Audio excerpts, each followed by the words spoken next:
ઓમ નમઃ શિવાય વિદ્યાર્થી મિત્રો, આપણે ચેપ્ટર નંબર 6 વનસ્પતિ સપુષ્પ વનસ્પતિઓની અંદર અંતસ્થ રચના ભણી રહ્યા છીએ.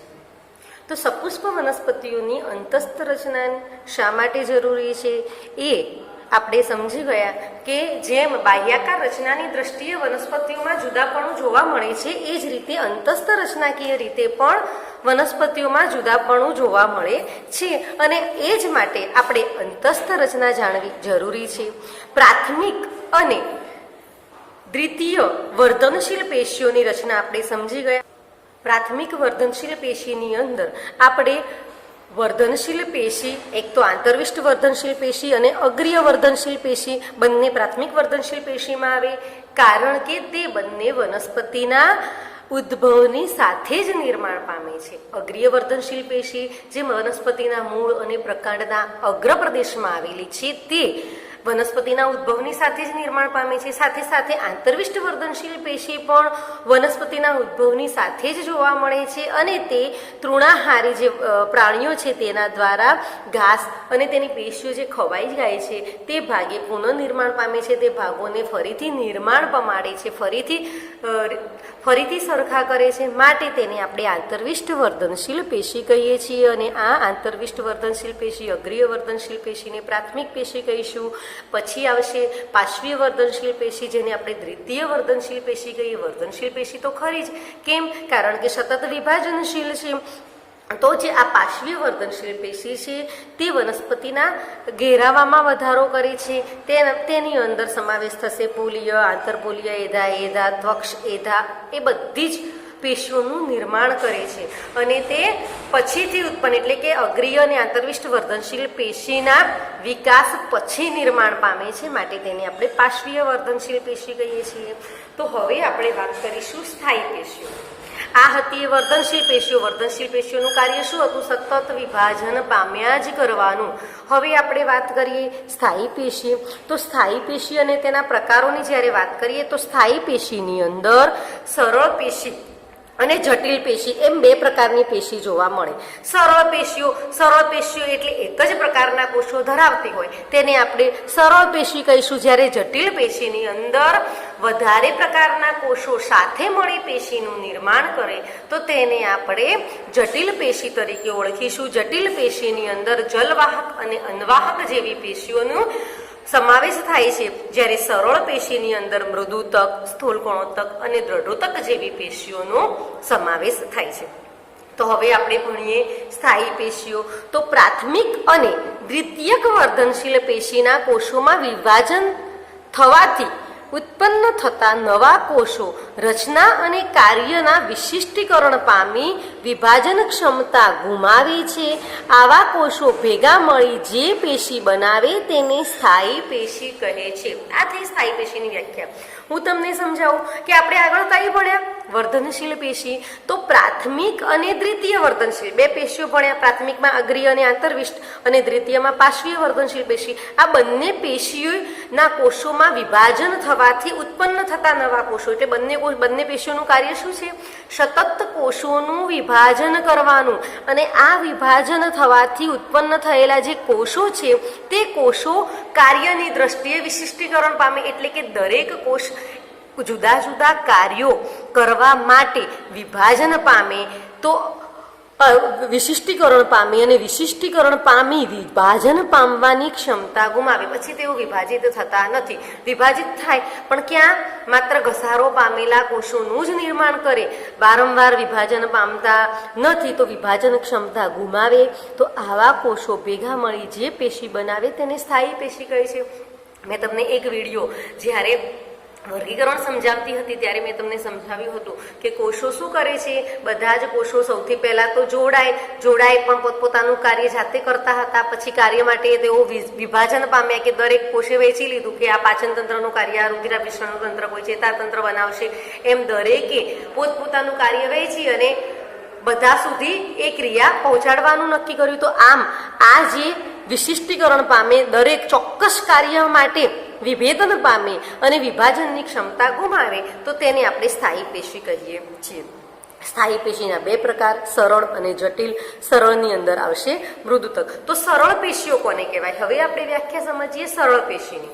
તો સરળ પેશી એટલે એવા પ્રકારની પેશી કે સ્થાયી કે જ્યાં કોષો અલગ અલગ જોવા મળતા નથી, એક જ પ્રકારના કોષો જોવા મળે એક પેશીની અંદર, તો તેને આપણે સ્થાયી પેશી તરીકે ઓળખીએ છીએ. જેમ કે સ્થાયી પેશીના કોષો સામાન્ય રીતે ફરીથી વિભાજન પામતા નથી. હવે આ સ્થાયી પેશીઓના બધા જ કોષો રચના અને કાર્યની દ્રષ્ટિએ એક જ સરખા હોય તેને સરળ પેશી કહીએ. એક જ પ્રકારનું કાર્ય કરતા હોય અને દેખાવમાં પણ એક જ સરખા હોય તો તેને આપણે સરળ પેશી કહીશું. તેના મુખ્ય 3 પ્રકાર: મૃદુતક, સ્થૂળકોણોત્તક અને દ્રઢોતક. આપણે ભણીએ મૃદુતક. તો મૃદુતક પેશીના કોષો વિવિધ અંગોની અંદર વિવિધ ઘટકો એટલે કે વનસ્પતિના જે અંગો છે તેમાં વિવિધ ઘટકો બનાવે છે. મૃદુતકના કોષો સામાન્ય રીતે કેવા છે? આકૃતિ આપણે અહીંયા આપી છે તો આકૃતિ સમવ્યાસી, બધાનો વ્યાસ મોટે ભાગે સરખો જોવા મળે, ગોળાકાર જોવા મળે, ઈંડા જેવા આકારના, વર્તુળાકાર અથવા તો ક્યારેક ક્યારેક બહુકોણીય પણ જોવા મળે છે. તો ફરીથી મૃદુતક પેશીના કોષો વનસ્પતિના વિવિધ અંગોના ઘટકો બનાવે છે અને તેઓ મોટે ભાગે સમવ્યાસી એક સરખો વ્યાસ ધરાવતા હોય, ગોળાકાર હોય, અંડાકાર હોય, વર્તુળાકાર હોય કે બહુકોણીય આકારના જોવા મળે છે. તેઓની જે કોષ દિવાલ છે તે પાતળી અને સેલ્યુલોઝની બનેલી જોવા મળે છે. કોષો જીવંત, ગાઢ રીતે સંકળાયેલા અથવા આંતરકોષીય અવકાશ ધરાવે છે. આંતરકોષીય અવકાશ એટલે કે બે કોષો વચ્ચે આ તમને અવકાશ જોવા મળે છે, થોડીક જગ્યા જોવા મળે, તેને આપણે કહીએ આંતરકોષીય અવકાશ. તો તેઓની જે કોષ દિવાલ છે તે પાતળી હોય. મૃદુતક પેશી જે છે તેના કોષોની કોષ દિવાલ પાતળી હોય, સેલ્યુલોઝની બનેલી છે, જીવંત હોય, ગાઢ રીતે સંકળાયેલા અથવા આંતરકોષીય અવકાશ ધરાવે છે. તેનું મહત્વ શું છે? તો મૃદુતક પેશી એ પ્રકાશ સંશ્લેષણ, સંગ્રહ અને સ્ત્રાવ જેવા વિવિધ કાર્યો કરે છે. વિદ્યાર્થી મિત્રો, આ પેશીઓ સરળ છે, પરંતુ આ બધી જ સરળ પેશીઓ જ્યારે સાથે મળી વનસ્પતિઓનું કોઈ અંગ બનાવે ને ત્યારે તેના વિશેની માહિતી વધારે સચોટ છે. તો આપણે આગળ વનસ્પતિની અંતસ્થ રચના સમજવા માટે આ દરેક પેશીનું પૂરતું જ્ઞાન આપણી પાસે હોવું જરૂરી છે.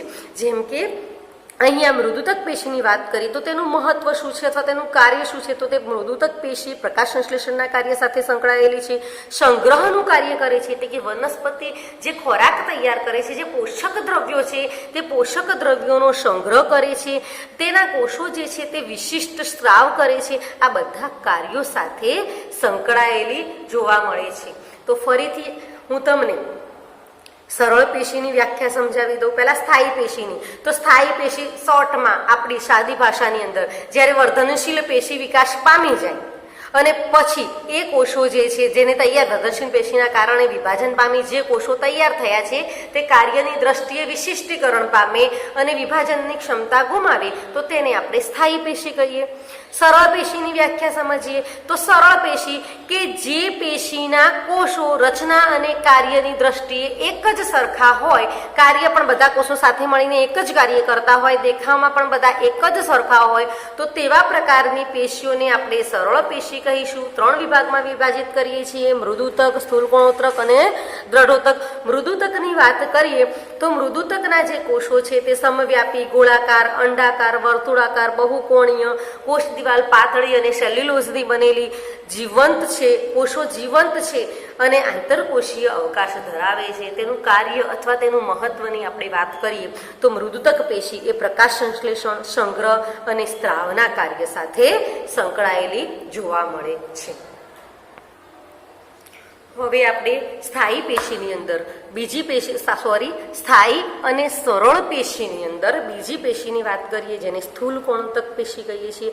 હવે સ્થૂળકોણોત્તક પેશી તેનું નામ જ છે સ્થૂળકોણોત્તક, કારણ કે તેના કોષોના જે ખૂણાઓ છે તે ખૂણાઓમાં સ્થૂલન થયેલું જોવા મળે છે, પેક્ટિનની જમાવટ થયેલી જોવા મળે છે, જ્યાં સેલ્યુલોઝ, હેમિસેલ્યુલોઝ અને પેક્ટિન જેવા દ્રવ્યો જામેલા જોવા મળે અને તેની જમાવટ થયેલી હોય છે, તેનું સ્થૂલન થયેલું હોય છે. માટે આ પેશીને આપણે સ્થૂળકોણોત્તક પેશી કહીએ છીએ.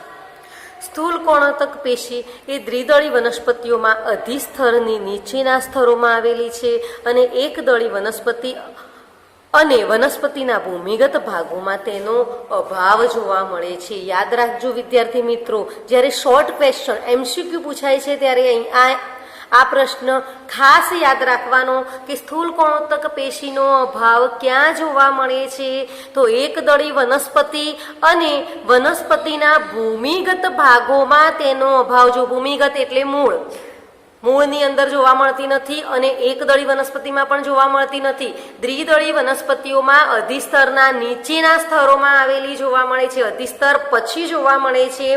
અધિસ્તર પેશી એક સરખા સ્તરો કે ટુકડાઓમાં જોવા મળે, જેના ખૂણાઓમાં જ સ્થૂલન ધરાવતા કોષો જોવા મળે છે. આવું સ્થૂલન થયેલું જોવા મળે છે. મોટી રસધાનીઓ ધરાવે જીવરસ અને કોષ દિવાલ જોવા મળે છે. ખૂણાઓમાં સ્થૂલન જોવા મળશે. આ સ્થૂલન સેલ્યુલોઝ, હેમિસેલ્યુલોઝ કે પેક્ટિનનું. તો સ્થૂલન કયા દ્રવ્યોનું થયેલું હોય એવો પ્રશ્ન પૂછાય તો સેલ્યુલોઝ, હેમિસેલ્યુલોઝ કે પેક્ટિન જેવી જમાવટને કારણે થયેલું જોવા મળે છે. સ્થૂલ કોણોત્તક કોષો અંડાકાર, વર્તુળાકાર, બહુકોણીય આકારના જોવા મળે છે અને ઘણીવાર હરિતકણ પણ ધરાવે છે. કોષો વચ્ચે આંતરકોષીય અવકાશ બિલકુલ જોવા મળતો નથી. આપણે મૃદુતક પેશીમાં શું જોયું કે કોષોની વચ્ચે આંતરકોષીય અવકાશ જોવા મળતો હતો. અહીંયા કોષો વચ્ચે આંતરકોષીય અવકાશ જોવા મળતો નથી. કોષો જીવંત હોવાથી તે અંગમાં આવેલી હોય ત્યાં વૃદ્ધિ અટકતી નથી. અહીંયા જીવંત કોષો જોવા મળે છે અને અંગની વૃદ્ધિ અટકાવતા નથી. ઘણી જગ્યાએ એવું થાય કે સ્થૂલિત કોષો હોય ત્યાં આગળ કોષો મૃત બની જાય છે, માટે ત્યાં વૃદ્ધિ અટકી જાય, પરંતુ અહીં એવું થતું નથી. કારણ કે કોષો જીવંત છે, હરિતકણ ધરાવતા હોય ત્યારે તેઓ ખોરાકનો સંગ્રહ પણ કરે છે, સંચય પણ કરે છે. કુમળા, પ્રકાંડ અને પર્ણના પર્ણદંડ જેવા વનસ્પતિના વિકાસ પામતા ભાગોને યાંત્રિક આધાર પૂરો પાડે છે. હા વિદ્યાર્થી મિત્રો, એક બીજું પણ કાર્ય છે સ્થૂલ કણોત્તક પેશીનું, વનસ્પતિને નયન રમ્યતા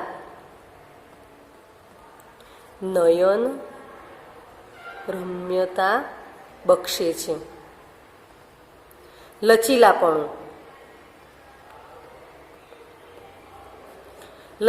વનસ્પતિની અંદર તમે સ્થિતિસ્થાપકતા અથવા લચીલાપણું જોયું છે. વનસ્પતિની શાખા તમે પકડો, છોડી દો તો પાછી પોતાની મૂળ જગ્યા પર આવી જશે, ત્યાંથી ભટકાઈ જતી નથી, તૂટી જતી નથી. અને એનું કારણ છે કે તેની અંદર સ્થૂલ કણોત્તક પેશી આવેલી છે. હવે જો તમને એવું કારણ પૂછવામાં આવે કે એકદળી વનસ્પતિ અને વનસ્પતિના ભૂમિગત ભાગોની અંદર સ્થૂલ કણોત્તક પેશી કેમ જોવા નથી મળતી, તો તમે કારણ સમજાવી શકો છો કે સ્થૂલ કણોત્તક પેશીનું કાર્ય છે વનસ્પતિને નયન રમ્યતા બક્ષવાનું, લચીલાપણું બક્ષવાનું, પરંતુ તેની જરૂરિયાત વનસ્પતિના ભૂમિગત ભાગોની અંદર જોવા મળતી નથી. એકદળી વનસ્પતિની અંદર પણ તેની જરૂરિયાત જોવા મળતી નથી, કારણ કે એકદળી વનસ્પતિઓ મોટે ભાગે બહુશાખિત જોવા મળતી નથી, માટે ત્યાં એની જરૂરિયાત રહેતી નથી. માટે સ્થૂલ કણોત્તક પેશી ત્યાં જોવા મળતી નથી. હવે વાત કરીએ, ફરીથી હું તમને સમજાવી દઉં સ્થૂલ કણોત્તક પેશીની. ફરીથી નજર કરી લઈએ કે સ્થૂલ કણોત્તક પેશીના કોષો જે મોટે ભાગે બહુકોણીય જોવા મળે, ખૂણાઓ જે છે તે આગળ સેલ્યુલોઝ, હેમિસેલ્યુલોઝ અને પેક્ટિનની જમાવટ થયેલી એટલે કે સ્થૂલન થયેલું જોવા મળે છે, અને માટે જ તેને આપણે સ્થૂલ કણોત્તક પેશી કહીએ છીએ. દ્વિદળી વનસ્પતિઓની અંદર અધિસ્તર, વનસ્પતિનું સૌથી ઉપરનું સ્તર જે છે તેને આપણે અધિસ્તર કહીએ છીએ, અને અધિસ્તર પછીના સ્તરોની અંદર સ્થૂલ કણોત્તક પેશી આવેલી છે. પેશી જે છે તેની અંદર તેના જે કોષો અંડાકાર, વર્તુળાકાર કે બહુકોણાકાર, એટલે મોટે ભાગે કે બહુકોણાકાર જ જોવા મળશે. અહીંયા આંતરકોષીય અવકાશ, બે કોષો વચ્ચે અવકાશ બિલકુલ જોવા મળતો નથી, તેનો અભાવ જોવા મળે છે. કોષો જીવંત છે, હરિતદ્રવ્ય ધરાવતા હોય ત્યારે ખોરાકનો સંગ્રહ કરે છે. હા વિદ્યાર્થી મિત્રો, એક પોઈન્ટ રહી ગયો. આપણે જો તમને જીવંત યાંત્રિક પેશી એવું પૂછવામાં આવે તો પણ તમારે સ્થૂલ કણોત્તક પેશી જ લખવી પડે. જીવંત યાંત્રિક